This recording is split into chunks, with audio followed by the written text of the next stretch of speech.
It's another edition of Behind the Visual with Mark Hansen, the podcast where I interview all those people responsible for creating the images and videos you see out in your world every single day.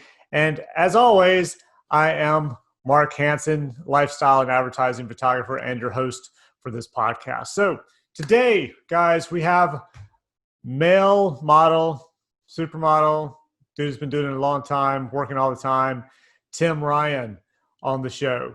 And Tim has a lot of cool stuff to talk about.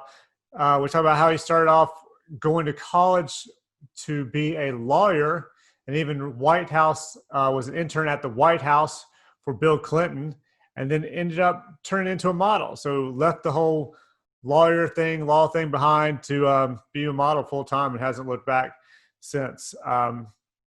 Didn't even have a book when he started modeling. He had like 4 pictures, he said. So, and started immediately with Abercrombie, shooting for Bruce Weber.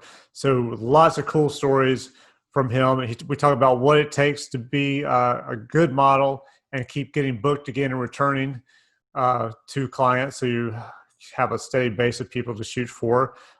We talk about what it's like shooting with kids. We both have little stories about that.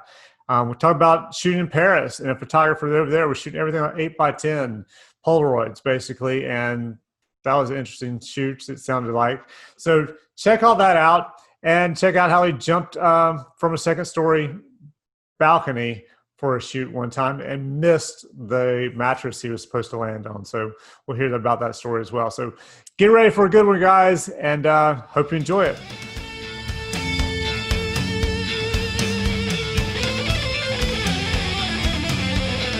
Dude, thanks for doing this. I'm happy that you agreed to do it and had time to do it. That's great. Oh yeah, I was like, yeah, of course, like straight from the get-go. And then I saw that you interviewed Greg a couple times too, and he's a good friend of mine, and a bunch of other people that I've worked with. So how long you worked with Greg?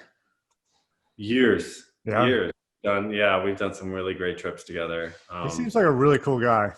He's so nice, so kind, and just like so, just easy, but at the same time, like, he's at the top of his game, kind of, like that, it's interesting to work with people who are so grounded and so know that they're good at what they do, that they don't have to put on, a lot of airs a lot of times. Have you dealt with that, with the whole, I'm wonderful kind of stuff much? Oh, of course, yeah. All right, well, give me your best one.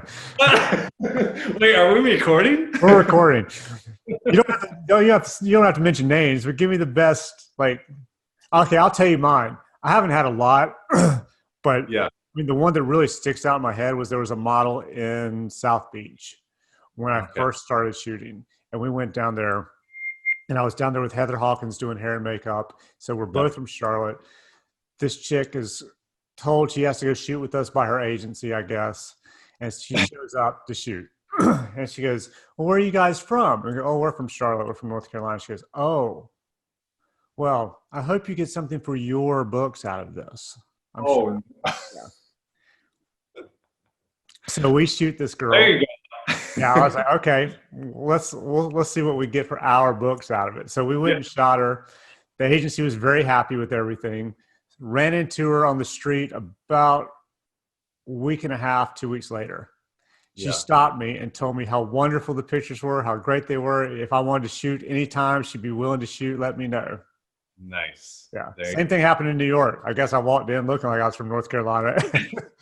And the stylist I ended up working with there, he was like, man, when you first walked in and told us you were from North Carolina, everybody named you. She's like, just give them somebody. Hopefully we'll Who we got? Get the bottom of the bed. Yeah, just give them whatever. And then he was like, you ended up being really good. Everybody was really happy and surprised. I was like, well, thank God. Yeah. I mean, I think the one thing, and especially on the model side too, is like you find like a lot of models, like, they try and put on something that maybe they're not, or they're uncomfortable, or they're nervous. So they do that, they have to throw that there to kind of like push off like that nervousness. But if you're comfortable and you know what you're doing as a photographer, as a stylist, you see it in everything. It's just personalities that, like, if they're uncomfortable, they feel like they have to put something up, right? They have to boist about something. It's like, we're all doing the same job. We're all here doing it. So, you don't have to do that. Yeah. Yeah. I haven't had a lot, luckily. I mean, and Yeah. I've I mean, even I've had it like before where they told me, top people, the top photographer kind of guys. And it's like, you're always pleasantly surprised as to how warm and inviting and kind they are to you, because they want the best out of you. yeah. They know that they're really good at what they do. So they don't have to. I know you shot with Bruce Weber, right? Have you shot with, how was he, first of all? How was that? Amazing. Yeah. Amazing. I mean, he basically started my career. So, going back to the beginning, that was, kind of my learning ground, like how I What was that for? Abercrombie and Fitch. Oh, yeah, yeah. Yeah, that was one of my first jobs Did you get ever. to wear your clothes? I did. I just remember those campaigns where nobody had any clothes. I was before that period. Okay. Yeah, they were actually selling clothes. It was good. Yeah. Yeah. I always thought that was an amazing ad campaign that it's for a clothing company, but nobody's wearing clothes, but it worked. Somehow it worked. Yeah, you're selling, a lifestyle, I guess. You're Yeah. selling that image. But yeah, that was before that, and I didn't even know what Abercrombie was when I did it. Really? Yeah, it wasn't even like really a thing.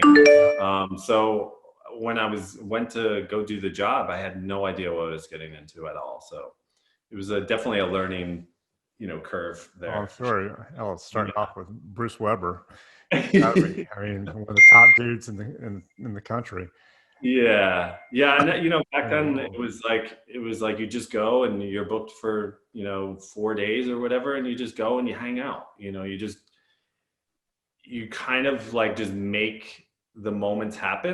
If they have like 10 models and we're all just there and we're like riding bikes, or we're jumping over here, we're doing this, we're down at the lake, we're here, and it's just finding the moments, as opposed to like so many times now it's like, this shot is here and this shot is here. This is how we do it.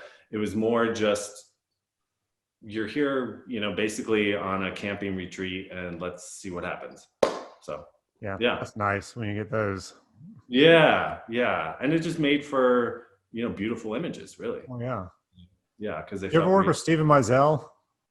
I have not. No. Yeah, I just heard stories about that dude, so I was hoping you really yes. I heard, is he really like? I heard he's like in a tent, basically shooting. You don't really see him, and he pops out.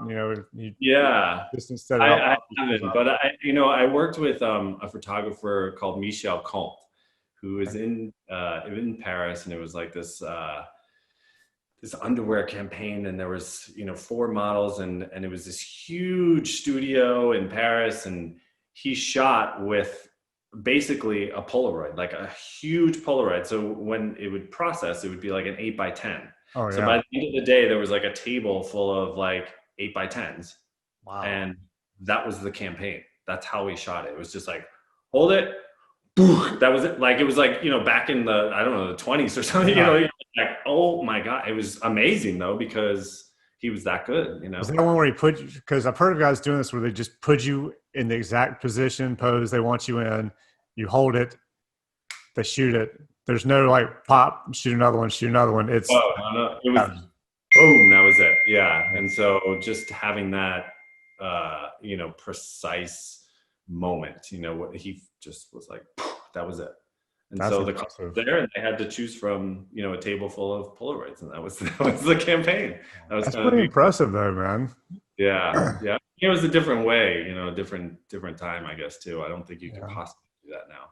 Yeah, no. I can't see too many art directors going, "Oh, one big Polaroid." Sure, good. That'll work. It was everywhere, I mean, it was awesome. Black and white, it was cool. Yeah.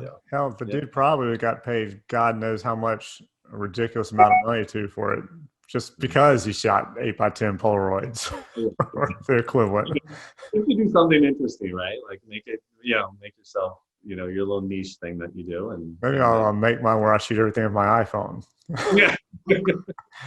Everything's shot in portrait mode on my iPhone. Hey, it's not bad. You never know, man. With the, what was it, the new one, the 12, supposedly it's got some kind of, I don't even know what's on it, some kind of Dolby something lens or something. I don't know. It's amazing. I mean, I don't know how they can make it better. You know, it's like every time it comes out, it's like that's why people buy phones now. You know, it's because of the camera. So, although I have an art director friend, producer, she keeps telling me that her, what's the other? It's not the iPhone, it's the other operating system. Whatever the hell it's called. I don't know. Anyway, so say she got like a Sony or a Samsung or whatever. She said that camera was better than the one on her iPhone. Yeah. But then the iPhone's supposed to be getting better each time. So who knows? My phone is caught up. But yeah, for a while I've done that before where I'm like standing next to somebody with a Samsung or something and like take the same pictures at sunset or something, and then you know, you look at theirs, you're like, wait a minute, what? Yeah. Nice. I don't know where you. Yeah, they just keep getting better, man. So eventually, who knows? Yeah. I know people are shooting stuff on their iPhones, like videos. Oh, they're shooting full-on videos all the time. Sure. I mean, you know, you have a gimbal, or you know, now with drones and stuff too. It's like amazing what you could do. Oh yeah. You know. I was at a shoot the other day, and I was just shooting behind the scenes, and they had like two other people, and they both had iPhones on gimbals, and they were just kind of walking around shooting everything with it on the gimbal. Yeah. I guess it worked. I mean, it's good, you know, like the amount of resolution on it's not bad. Oh yeah. You know, my son's super into droning and stuff too. So. Oh yeah. Yeah. How does your family feel about you modeling? Since I guess you've been doing it their whole lives, so they don't know any difference. How do they? I mean, I've been modeling for, you know, since before they were born. So as far as my kids are concerned, you know, this has always been my job. My wife, we went to college together, so we've kind of, you know, lived through like 3 different lives together. You know, like just going through college, and then we moved to California for a little while, and then moving back and have a family and getting married, and you know, that whole thing. So it's a whole nother, you know, part of life. So it's definitely, you know, it's not necessarily the easiest thing because I'm not 9 to 5. I'm not, you know, going to the same place every day.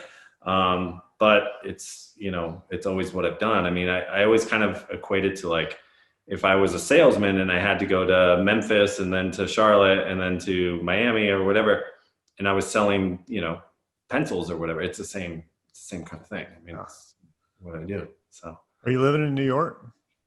Jersey. Yeah. So we live like 45 minutes an hour outside.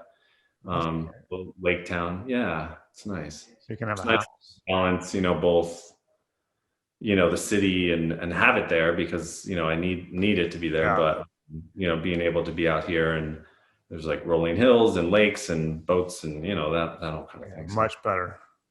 Yeah, definitely. I mean, and especially during COVID and all this, it's like, oh, thank God, you know, I feel so bad for, you know, people being in Manhattan and having to deal with, you know, all that. It was really bad. That's what friends, and they were just talking about how terrible it was. Yeah. Being in the city.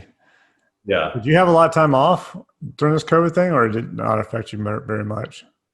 I mean, in the beginning, it was like, you know, a scramble. I felt like agencies were really trying to figure it out and how to move forward and how clients would want to try and shoot.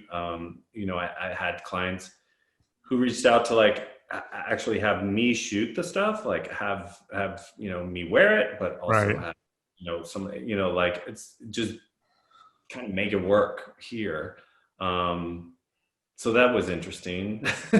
Yeah. Just trying to like finagle through that. And just like casting and stuff is changed, you know, immensely, and how all of that is at home now too. So, you know, just having lighting and, you know, the equipment and doing all that is a whole nother thing too. So everything is kind of taken on a new form. I don't know if it'll stay that way, but, you know, so like maybe March, April, May in there. Yeah. And then slowly, you know, I was like traveling and driving a lot just to like get to where I had to go. Yeah. But a lot of clients, even like Belk down in North Carolina or Wrangler or any of them, they were saying that they couldn't, it's a policy that they couldn't hire anybody from the tri-state area. So I was kind of out of that, you know, I was out of market that wasn't going to happen. So I had to, kind of finagle what I could do. Well, that's what Greg was telling me when LL Bean did their shoot, that they only had like 5 states they could choose models from. Luckily, one of them at the time was New York, because it was when New York had gotten like they were the best in the country. Yeah. Yeah. So it's funny how it's kind of flip flop now. It's just it's up, it's down, it's here, it's there, and unfortunately now it seems like everywhere is kind of up. But it was interesting to see like how people were just trying to figure it out, and if they could figure it out, and how to make it work.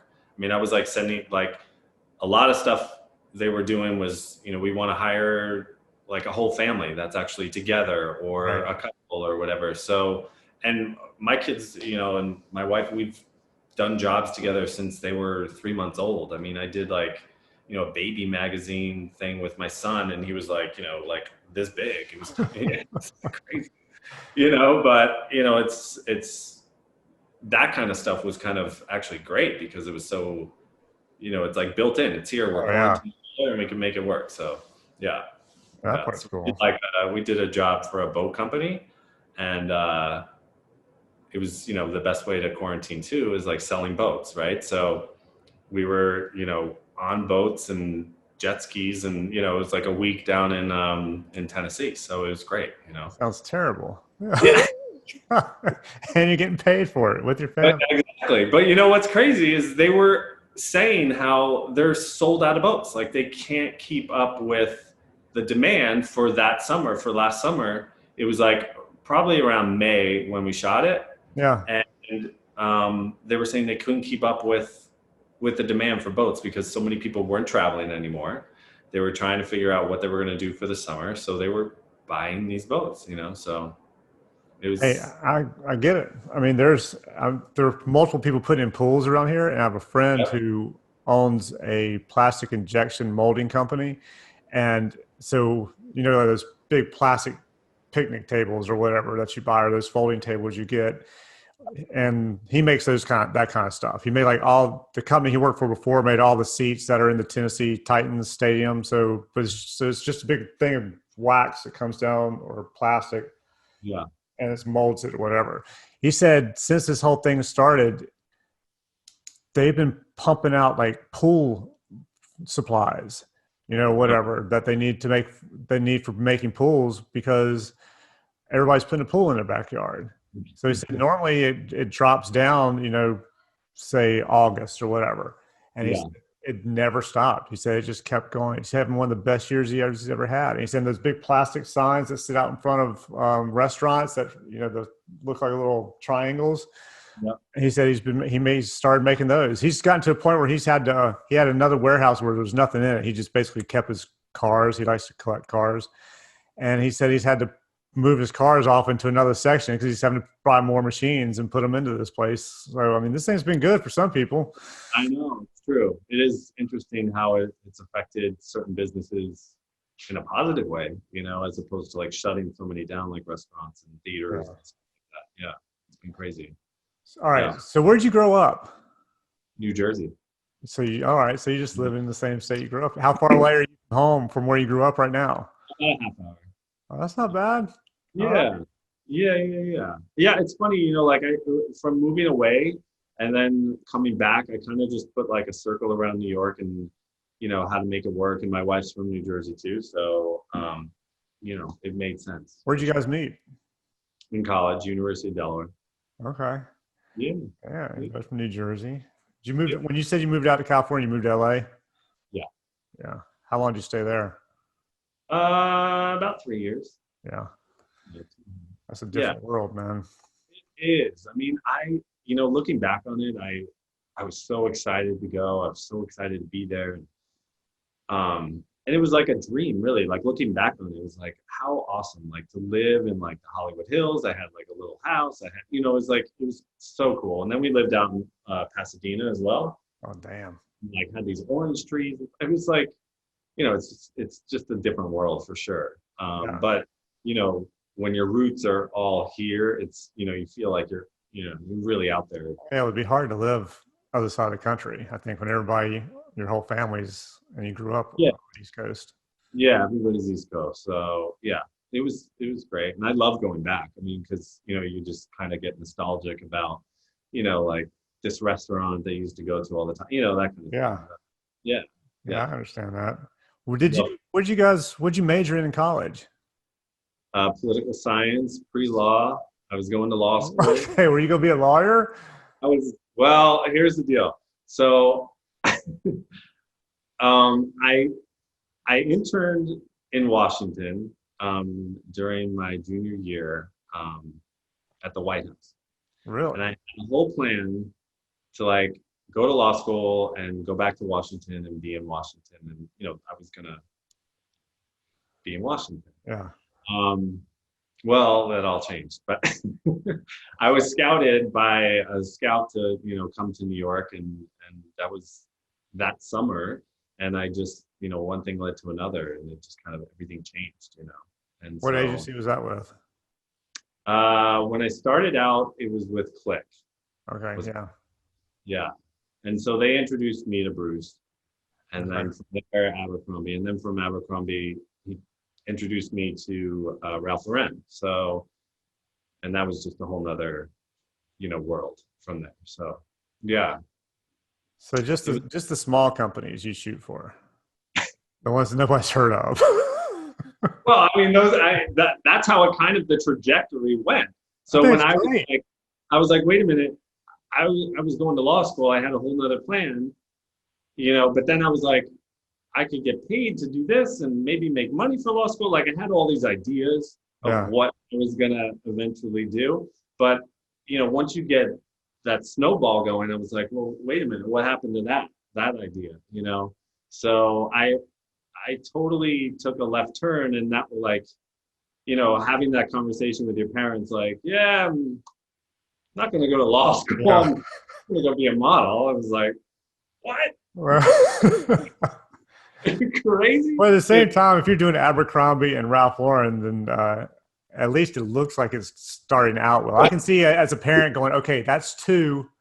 That doesn't mean your whole life's going to be modeling. It may end tomorrow. That may have been all you're ever going to do. But Yeah, but thankfully, it's fast forward, here we are, and I'm still doing it. But that it's so funny to how having kids now too, and talking to them about like opportunities and how you make opportunities for yourself and yeah, be in the right place at the right time, kind of thing. I mean, a lot of it's luck, but a lot of it also is just going with, if an opportunity comes, if you don't try it, if you don't see, if you don't pursue it, then how would you ever know? yeah. So you know I always think back, like, what would my life have been like if I just was like, nope, I'm going to Washington. So I don't know. Did you graduate? I, yeah, of course. I don't know. I mean, some people start off and then they start making this money and they're like, all right, I'll come back to it eventually. Oh yeah, that wasn't even a question. That wasn't Yeah. even a Yeah, yeah, for sure. But yeah, I mean, just being I that whole time period of being down there in Washington was like, intoxicating to me. It was very like, just exciting. You And meet the president? yeah, so I interned with Bill Clinton, Okay. and I was in the office. I mean, I was there. You meet Um, Monica? she was the semester after me. Okay. No, but I will tell you that I don't know what it's like now or what it was like, but when we were there, we definitely had freedoms to like move around, and we, as having a badge, and if there was some sort of press meeting or something to do, if there was an empty seat, they would pull interns to fill the seat. That's cool. So if C-SPAN was like, filming every briefing that they had, they would pull an intern in. So I would be sitting behind like Tipper Gore and Al Gore, and like they're in a meeting and stuff. And here I am just sitting here like, what am I doing here? Like, how is this even? And after every briefing, like Bill Clinton would come up and shake everybody's hand. And I was like, you know what? I could see how this could happen. Yeah, I was gonna say, is he is? I've heard a couple of people say that who've met him said he's just like when he shakes your hand and talks to you, he makes you feel like there's nobody else in the room. The only one there, The most important person he's ever for sure. talked to. Yeah, and he's tall. He's probably like 6'3". Yeah, he's a big guy, and yeah, for sure. You're like, you know, that's the man right there. And he was very charming, very cool guy. Yeah, That's good to hear. amazing. Yeah, yeah. So did you So fill out? So you filled out your whole. How long? How long was that? Just one semester? yeah, Yeah. All right. yeah. That's still pretty cool. Damn, I've never even been outside the gates of the White House, much less inside it. Well, yeah. I mean, that's the thing. It's so, again, like looking back, it's like, wow, how did I even get to this? This to happen. It was really one of those kind of like amazing. You're walking into work and you're walking into the old executive office building. It's kind of wild, but yeah, yeah. So when you started modeling, so after that, so you get scouted, you start modeling. Did the agency have you do a test shoot and all that stuff first, like an official test shoot for them, or was it just like, hey, let's take some quick Polaroids of you, and then you end up in front of Bruce Weber? Yeah, more like that. I mean, I did test, but maybe once or twice did like a couple like quick stuff because they wanted to like push it out to Carlson and Partners and those kind of like. You didn't even have a book. I mean, I have like 4 pictures. Yeah. Right. No, I didn't. But like that's what like I always tell like people who want to get in the business too. It's back then it was so much more about being in the room. Like you had to go meet everybody. Oh yeah. You just have an email with like, oh, introducing blah blah blah and this person and it's so just one dimensional. There's no feeling of like this person and how they move and how so back then it was like so much more. There was so much more to getting in the door kind of thing. Yeah. And if you could, then yeah.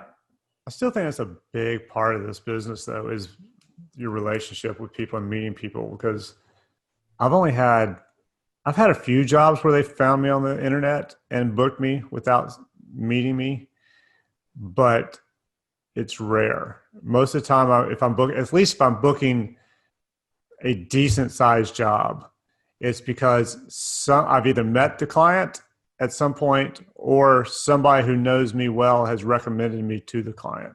Right. It's very rarely am I getting these just out of the blue, I've never met you kind of shoots happening. I think, like recommendations and, stuff like that is so important. And that's how you stay in the business too. I think, those relationships, there's the foundation of everything and like how it works. So just continuing forward in the business, if you have a relationship from your first shoot, continue to the next shoot. There should never be a time when I just work for this one client once and that was it. Yeah. It's always like, okay, so when is the next shoot? Like when is the next, thing we're doing? And that's kind of how you build a career, really. So yeah, I think that's important for sure. Yeah. Yeah. So when you were first starting out, were you moving all over the place? I mean, were you in New York, then down in Miami, then did you head over to Italy or any of that kind of stuff? Were you moving around? I did, but I never stayed. I never stayed in Milan. I never stayed in Miami necessarily. I think I probably went down for a month once, but then like kind of went back and forth.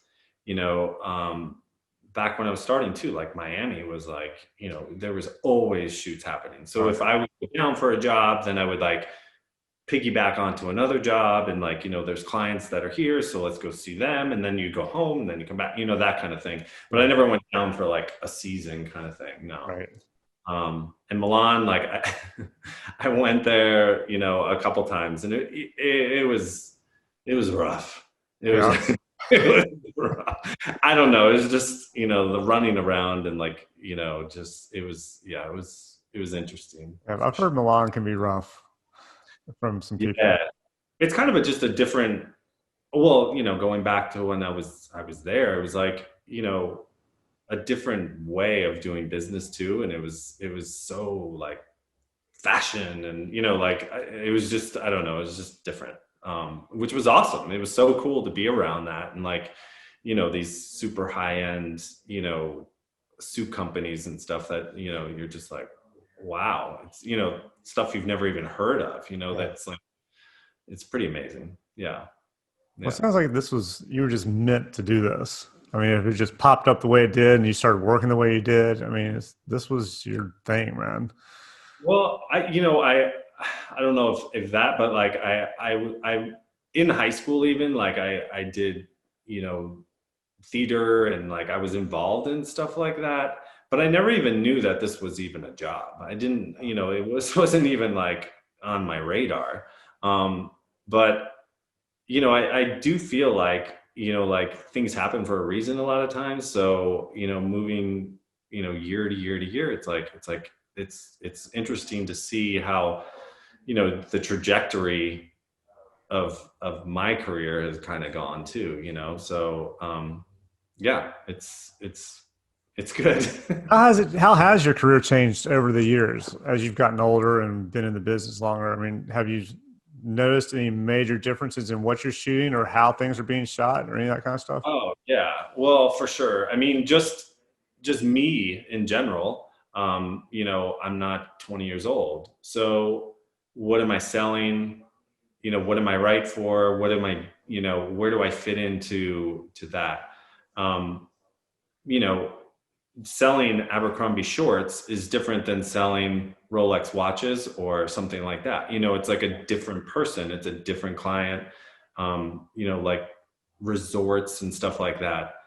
It's a different way to be in the business and a different side to the business as well. So I think, just the way the business operates too is so different. The way agencies operate is so different. Like to be involved so heavily in the industry for as long as I have, to see how an agency operates and to see how just from shooting film to shooting digital to not shooting polaroids or any like all that kind of stuff. It's just that all has changed, and how the change in the market also has changed in that there used to be, in America alone, there was probably 20 huge department stores. They no longer exist. Yeah. So back when I was shooting, say, Father's Day, I did like a countrywide tour for Father's Day for all these different, every department store had to shoot Father's Day.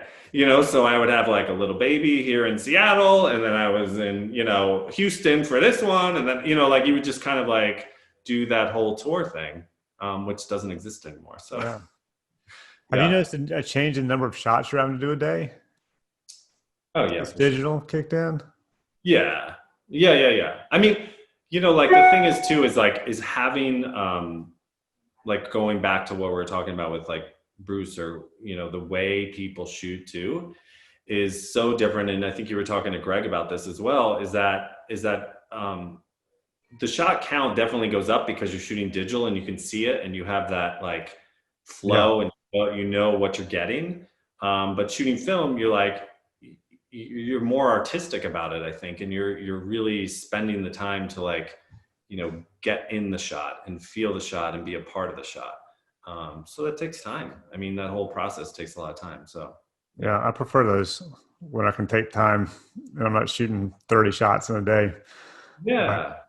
Yeah. I mean, it's just, well, and it's also like, are you shooting campaign imagery or are you shooting .com? I mean, that's a Yeah. total beast, it's like different things. And I think, you try and do whatever you can do on a white seamless, but if you're out on a yacht somewhere in the Caribbean, that's a totally different shot, Oh, so yeah. Yeah. yeah. Completely. And the creativity is there a lot more, I think, when I'm out on a yacht shooting as Yeah, opposed to or a white just the seamless. publication, like at a farm somewhere, Yeah. or like whatever you're doing. I think it just adds so much to a shot. No matter what you're selling. So, Yeah, you I know, agree. I'd like to talk more clients into it, but budgets, I know, always got a I know. budget. Yeah, for sure. especially now too. It's like everything is kind of like, pinched back, and it's changed, for sure. But you still have to create something. I mean, I think the Yeah. content amount that they have to do now because of social media has also changed too. So if you have to have every other day posting, some shot of somebody wearing your clothes, you have to have a lot of content. You Oh can't yeah. just fix campaign shots. You have to really have a lot of it. So, That's yeah. what I think. Greg Everdell Bean and Kirsten Eddie Bauer were both saying. I think they said they had enough extra images to last them for most of the shutdown of the Yeah. country. But then it got to a point where they're like, we're starting to run out of images. We have to start shooting new stuff. We can't just Yeah. keep picking different shots from what we shot, for last year. Yeah. And I think, just seasonally it has to change, right? Like Yeah. you can't have the same shirt from fall. I mean, you can't, like, it doesn't continue. Um, but like that hero shot that you want on the cover of the catalog, you could pull from, it's a puffer jacket, you can make it work. But yeah, I mean, you still have to keep going. So, and it was interesting to listen to how each company is kind of doing it their own way and figuring out, and some are super tight on the whole restrictions and COVID and blah, blah, blah. And then others are like, yeah, just get here. We're good. Yeah. Yeah. I think it So, comes down a lot to which companies have lawyers. right. Constantly, that they have their lawyers there, and the lawyer's like, no, you can't do that. Because I know it was Old Navy. I was up for a shoot. They wanted to shoot it in New Orleans, and it was back in April, I think, April or May, Yeah. and the lawyers were like, they weren't going to allow me to shoot it because I wasn't local to New Orleans or within an hour of New Orleans or something like that, because I was going to have to fly in or drive in. They're like, he's coming from Really? too far away. Can't have it. Yeah. So that, I guess it was probably April. Yeah. Because they were Yeah. really hitting it hard. They're like, yeah, nobody from outside this area can shoot. Yeah. You got to get all local Yeah. models and all that kind of stuff. So, Yeah. Yeah. I mean, being where we are too, I mean, having New York here is yeah. almost kind of a, you know, if we're gonna have to be stuck, that's kind of and work. That's kind of Yeah. a good to have, in your back door. So there's definitely stuff going on. So it was able to make things work. I did a commercial shoot, and I had to get tested, and then I had to get tested again the day of the shoot, and then had like a medic on set, and I had like a fake family I had like a wife and two kids, and we were, doing Christmas. And it was like, just being around people, and the hair and makeup had like shields and masks, and Yeah. like the surface of the moon. We were like, and then as soon as like cameras are going to go, they're like, the snow's going, and they're like, ready, action. We like take everything off, and then da, da, da, like everything's great. And then once it's cut, we're like back on, shut it down, don't talk to anybody. It was really crazy. Yeah, Yeah. yeah, I've had that. I've had the whole range from nobody wearing a mask to, being tested. Everybody's got to wear it, all that kind of stuff as well. Yeah. Are you doing a lot of motion, like videos work? Yeah. Have you been? Yes. I mean, I've always been like commercials and acting as Yeah, well. And I think that, like, in order to always be working in the business, you have to kind of do everything that comes your way. And now video is such a big component of everything. yeah. And being able to move through a shot as opposed to a static shot is definitely important, for Do you sure. prefer one over the other? Um, Not really. I mean, I love doing both, but I do feel like the video side of it is definitely more involved, and definitely more, thinking and processing, and really, the whole involvement of everybody is a lot more. Yeah, So, that makes it exciting. Um, like I was saying with that commercial, it was for Kohl's, and it was, the houses, the lighting, and and just the amount of people that it takes in order to make, a 30-second spot is so crazy to me always. Still to this day, I'm like, it's amazing how much it takes just to make, and like people just zip through them, like they don't yeah. really. Yeah. Like you have no idea how much time and money that took, and you just didn't even watch it. Right. You fast forwarded through it. Yeah. Yeah, exactly. Yeah, I completely get that. Yeah. How do you keep I working? love the video side, but also on the print side, there has to be some sort of acting to that as well. There has to Yeah. be, you're playing a part, like whatever it is you're doing, you're playing that part. You have to be part of it. So That really helps a lot, I think, on the still side, if you have that kind of mentality and if you're good at the acting thing. Because a lot of times I'll tell models like, hey, this is kind of the scenario, or, this is what we're looking for. And the ones who want to be actors or have been are always better at it. It makes life a lot easier. yeah, Sure. yeah. I think I think the guy in like a three-piece suit is a different guy than that's in like a lumber jacket or something. You Yeah. know what I mean? Like it's Yeah.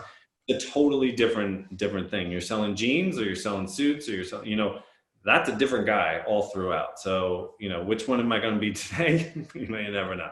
Which is So good to have that mentality that you can do that, because I think some people just show up on set and go, all right, what am I doing? And they're going to do yeah, the same thing no matter what. yeah, They do the same pose, the same facial expressions, no matter yeah, what. And everything stays exactly the same. yeah. What are you doing on downtime? Because there's lots of downtime on sets. What do you, On set? yeah.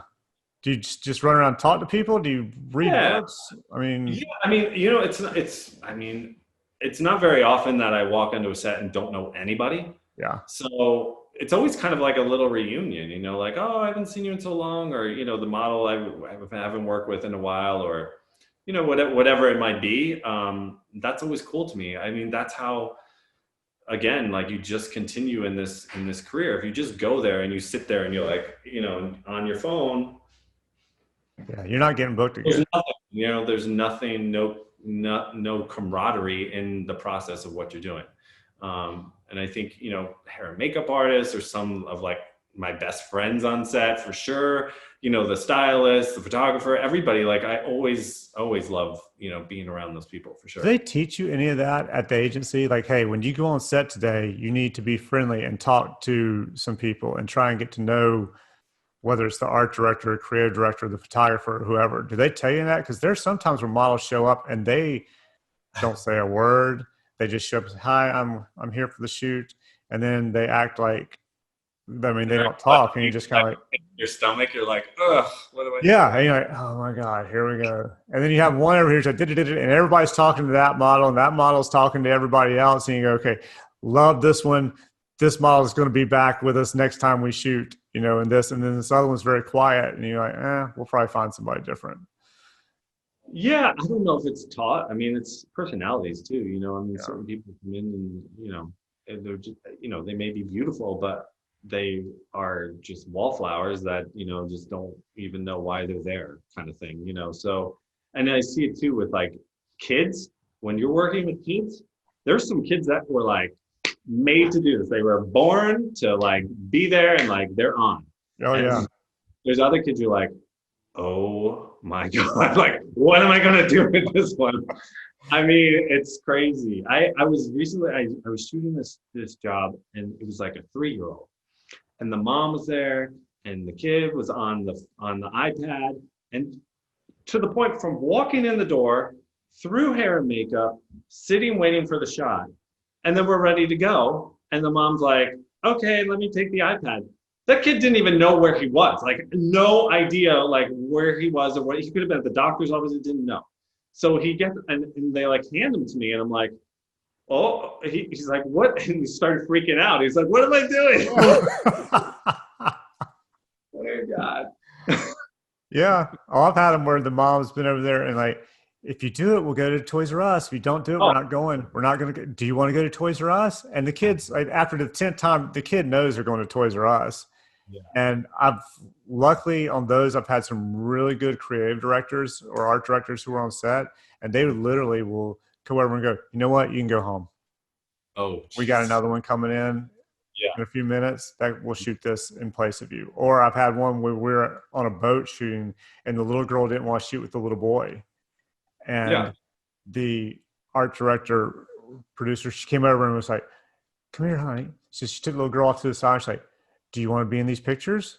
She said, yeah. All right, well, then you're going to go hold his hand and you're going to be in the picture beside him, or else I'm going to send you home. Which one do you want to do?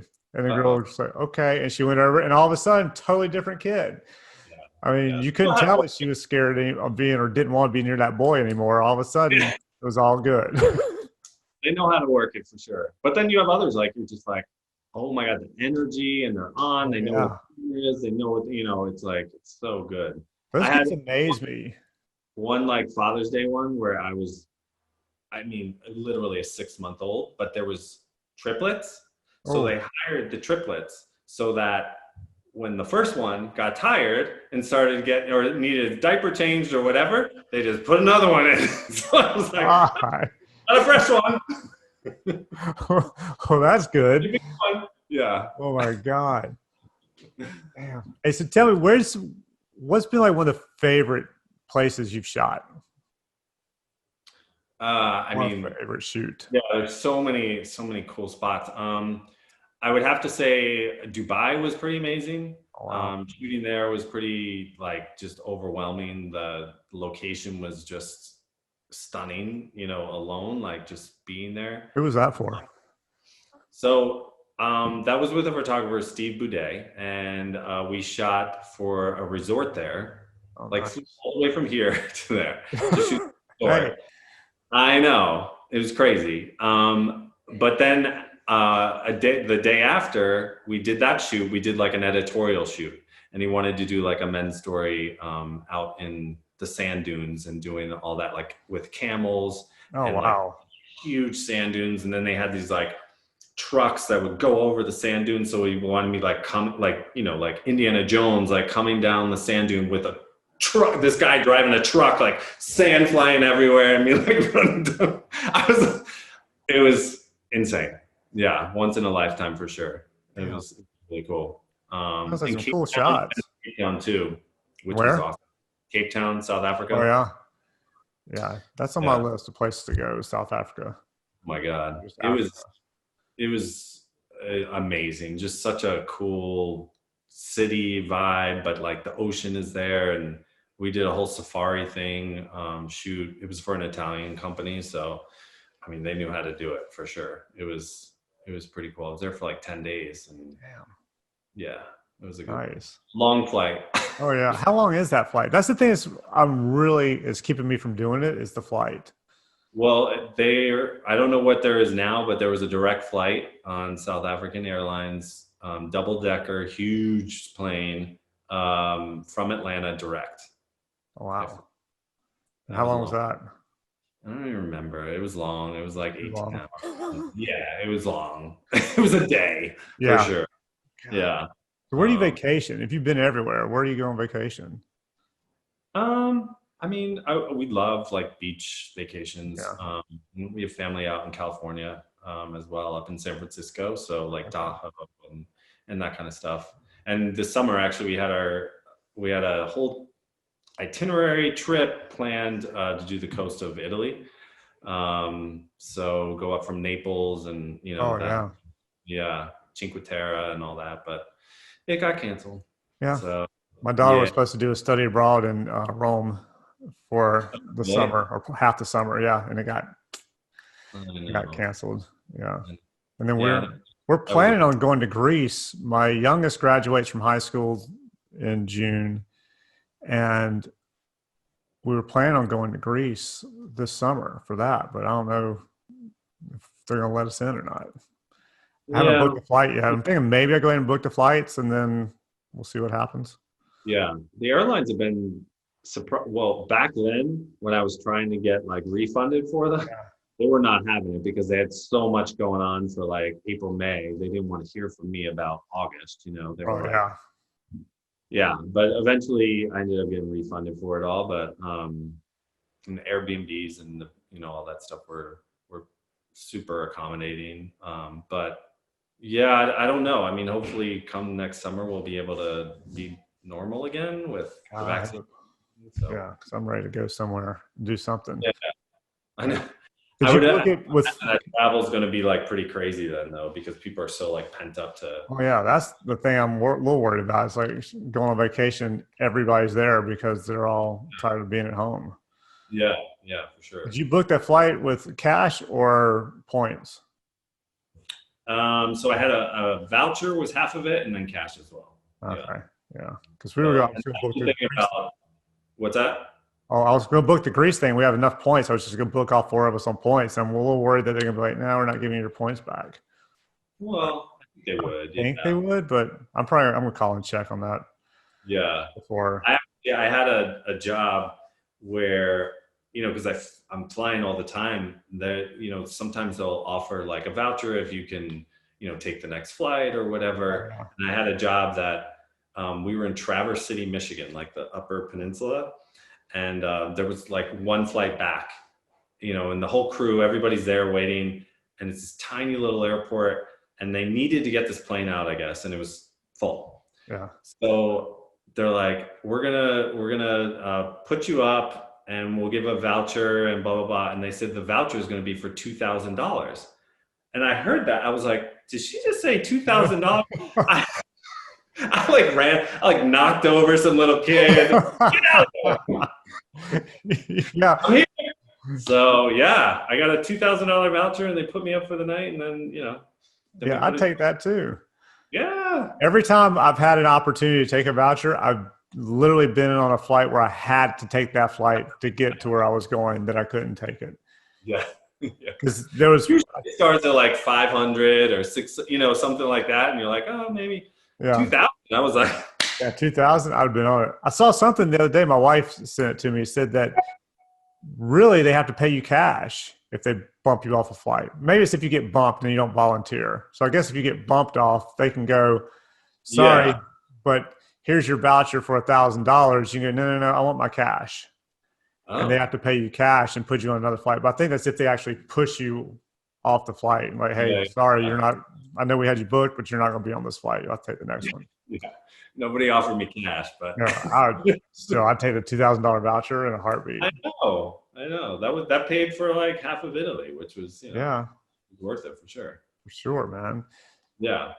So being a male model have you been, because I know a ton of female models and some male models, but the male models and I never talk about it, but I've heard it from female models about harassment and all that kind of crap that they get, or like Brooke Hall, we were talking, and she said that when she first started, the agency would send them to go to dinners and have like limos come and pick the girls up, and some of the dinners with all these like 40, 50-year-old fat rich dudes, or send them to parties with these guys. And she's like, one of them, like they were auditioning for something, and in the audition they kept going, so what's your bra size? Do you like to party? Are you into are you comfortable in a bikini? And she was like, none of this makes any sense to me. So she was like, I don't party. I go to church every day or whatever. And she said her friends went over, and it ended up not being a shoot.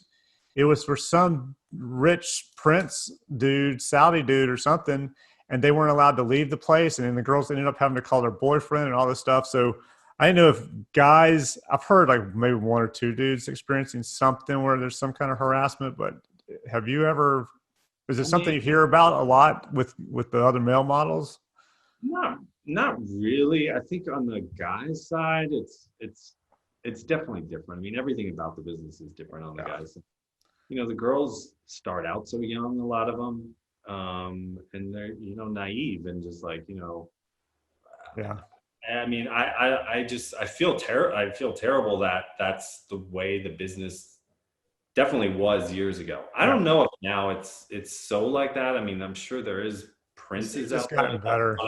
Girls, I mean, I'm sure, but it's definitely different on the men's side. I think the only thing I will say is like if there's like sexual advances from photographers or something like that, but that's.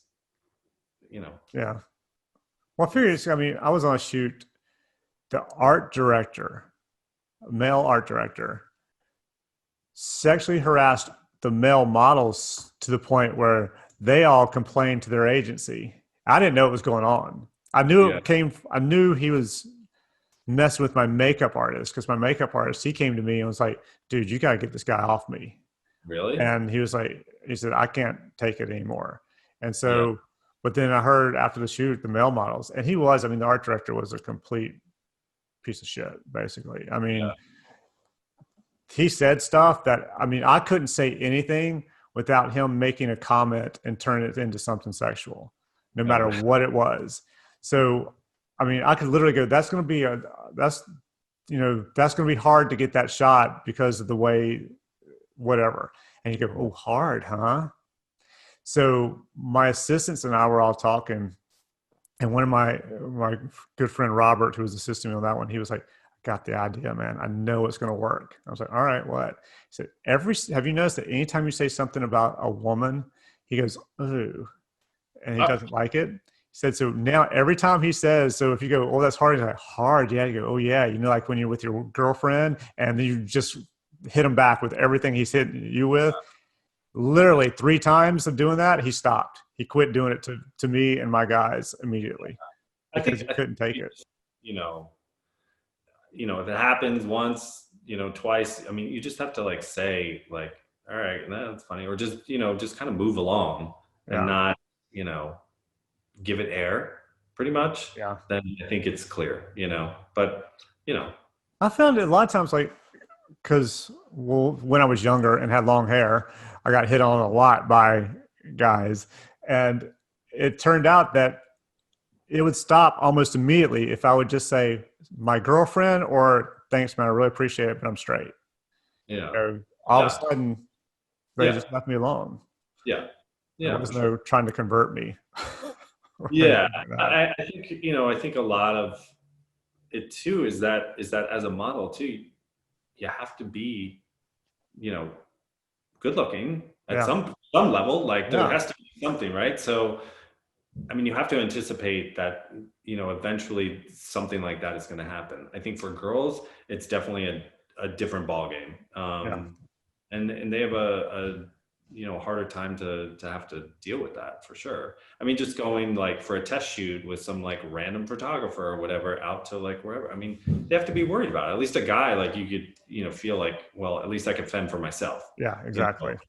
So I think it's a little different.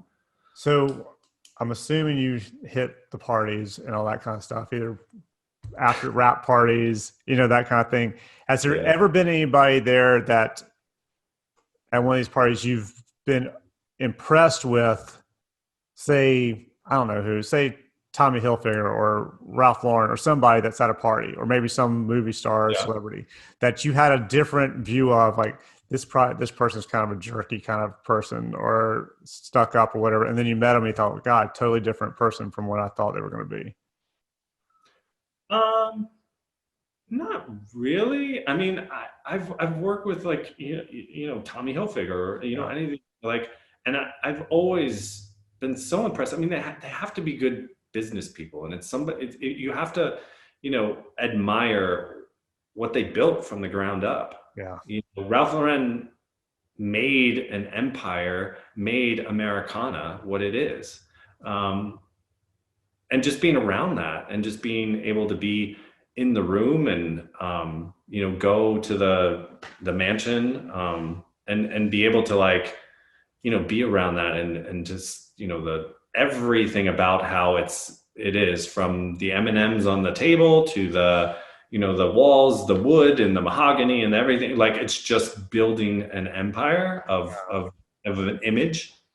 So I've always been so like just impressed by the business part of it. I mean, personally, I've never, walked away from it like, oh, that guy was a jerk, or not really. No, I mean, no. And I think, people in the business who are successful, going back to like what we were talking about before, in that when you're successful, you don't have to prove anything. Yeah. They know what they're doing. So you being there and like you being invited into the room is just, that's enough for me. I don't know. I don't know. No, I think I agree. And it's for me, anytime I've met anybody, especially if we're shooting or it can be around, you hear like from their handlers or whoever up front, hey, don't do this or don't do this, or you can't shoot this. And then the person comes in, you're like, well, I wanted to shoot this, but I was told we couldn't do it. And they're like, what? Yeah, we can shoot that. That's fine. Or there's a completely different person than what you thought they were going to be based on the people who came in ahead of time and told you how, what needed to be done or how it could be done or how much time you had to shoot, kind of a thing. Because I've definitely had someone that come in, you have like 5 minutes to shoot, and they get there and go, no, man, whatever. Well, I'll stay here as long as we need to get the shot. Yeah. It's usually the PR people that are usually the ones you want to kind of steer away from. But I've always felt too that like just being in this business you're always onto a different group of people and a different dynamic, and from up here to down here to over here to over there, it's everything. So being able to like read a room is a very good attribute to have, like being able to like walk into a room and kind of feel like what the dynamic is, and who's the alpha and who's the that kind of a thing. I think that's a skill. I mean, that's something that you learn. And I've always felt like even like being around like celebrities or something like that, where you're like, God, I've seen this person, so many times, so many movies, or so many, I admire them, and you just hope that they live up to, what your thoughts of them. So, yeah. Which can be tough sometimes, depending on who they are and how big you built them up in your head. Yeah. Also. Yeah. All right, man, we're hitting up on an hour here. So I'm going to ask you the last question. What's the strangest, most interesting thing that's ever happened to you since you've gotten into this whole business of modeling? Strangest, most interesting. I don't know. I would have to say there's a funny story in this, that one time when I was shooting with Bruce and that whole crew, they had an idea for a shot where we were jumping from a second story balcony of a house. And of course, me being me, I'm like, yeah, I could do that. Yeah, let's do that. That's a great idea. I'm not a gymnast. I'm not like, whatever, but we had there was like a mattress to jump on, and then the entire crew of like probably 60 people. And I get up there and they're like, okay, we're ready. And I'm like, oh shit, what did I do? So I jumped and I missed the mattress. Like I didn't make it all the way to the mattress. So I like heeled right into the ground. Yep. And for the rest of the shoot, I was walking like this. Oh my God. Yeah, it was crazy.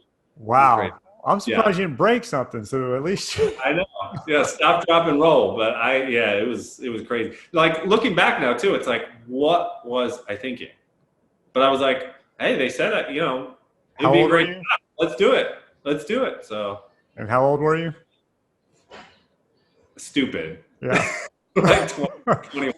Yeah. Yeah. At that age, like, yeah, I can do it. And then I'll fine. But that's kind of the thing too. Like, as a model, like, you're in situations sometimes and people are like, oh, can you scuba dive? Can you ride a horse? Can you do this? Yeah. It's always yes. Always. Yeah. So, yeah. So I knew a guy who he was telling me he was up for a job and they asked him if he could play golf. Yeah. And he said, absolutely, I can play golf. Never played golf in his life. So he hired a golf pro to work with him for 2 weeks before the shoot. And so he paid this dude. He was going there almost every day, working and working and working. Got to the shoot, and he was like, had his clubs. He was just like, I want to shoot this first. I want to shoot this first. He was so nervous about it. Well, they waited till the end of the day, and literally all he had to do was take the clubs and put them into the trunk of a car. But for some reason, they wanted to know if he knew how to play golf. Yeah, we want you to be authentic when you do that. You need to put them in authentically, not just like somebody who doesn't know what they're doing. Just dump them in. I mean, dude, thank you so much for being on here. Everybody watching, listening, like it, thumbs up it, comment, subscribe to it, and keep on listening. And I'll keep on doing this thing. Thank you, guys. Awesome. All right.